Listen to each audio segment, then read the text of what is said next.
ماں گنج میں ہر سال منعقد ہونے والی اسلامی کانفرنس کے آج 50 سال مکمل ہو گئے۔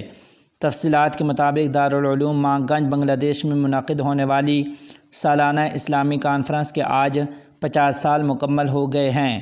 مدرسہ دارالعلوم ماں گنج بنگلہ دیش کی 50ویں سالگرہ کے موقع پر، جس کی بنیاد حضرت مولانا عبدالجلیل رحمۃ اللہ علیہ نے رکھی تھی، اسلامی عظیم الشان کانفرنس آج بروز منگل 19 نومبر 2024 کو سپہر 3 بجے گورنمنٹ ہائی سکول ماں گنج بنگلہ دیش کے گراؤنڈ میں منعقد ہوگی۔ اس عظیم الشان کانفرنس میں جانشین شیخ الاسلام امیر الہند، ہندوستان کے مشہور دینی تعلیمی ادارے دارالعلوم دیوبند کے صدر المدرسین حضرت مولانا سید ارشد مدنی صاحب دامت برکاتہم العالیہ بھی شریک ہوں گے۔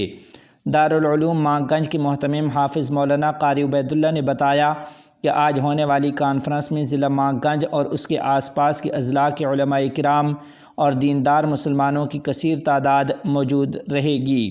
انہوں نے پروگرام کی کامیابی کے لیے دعا کی اپیل کی ہے۔ انہوں نے یہ بھی کہا کہ شیخ احمد بن یوسف الازہری، مولانا بہاؤالدین زکریا، شیخ الحدیث مولانا منظور الاسلام افندی، مولانا خالد سیف اللہ ایوبی، مولانا مفتی حامد ظاہری، مولانا عبدالرزاق، مفتی شاہ سعید نور، مفتی شمس العارفین خانساد سمیت دیگر علماء خصوصی شرکت کریں گے۔ مرکزی قائدین نے جمعیت کے قومی دھارے میں واپس آنے والے قائدین کا استقبال کیا۔ جمعیت علماء اسلام بنگلہ دیش کے سینئر نائب صدر مولانا عبید اللہ فاروق صاحب دامت برکاتہم نے کہا کہ موجودہ حالات میں تنظیمی قوت حاصل کرنا انتہائی ضروری کام ہے۔ ہمیں خوشی ہے کہ آپ اس کام میں ہمارے ساتھ ہیں۔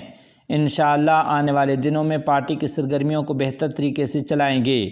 انہوں نے یہ سب کچھ مولوی بازار اور حبیب گنج کے 30 رہنماؤں کی اصل پارٹی میں باضابطہ واپسی کے موقع پر منعقدہ استقبالیہ تقریب میں خطاب کرتے ہوئے کہی۔ مولانا زین العابدین اور مفتی بشیر الحسن خادمانی کے مشترکہ انتظام میں منعقدہ پروگرام میں جمعیت کے سیکرٹری جنرل مولانا منظور الاسلام افندی نے استقبالیہ کلمات ادا کیے۔ مرکزی قائدین کے علاوہ متعدد قائدین نے اپنے جذبات کا اظہار کیا۔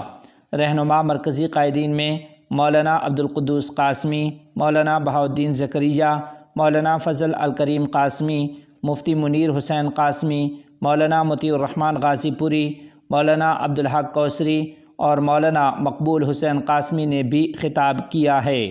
آنے والے قائدین میں مولانا عبدالمالک چودھری، مولانا نظام الدین، مولانا محمود حسن، مولانا زین الاسلام، مولانا معین الحق، مولانا عبدالسلام، مولانا حسن، مولانا مہدی حسن، مولانا محمود الرشید، مفتی زکریا محمود اور ایڈوکیٹ رضا الحق وغیرہ نے بھی خطاب کیا ہے۔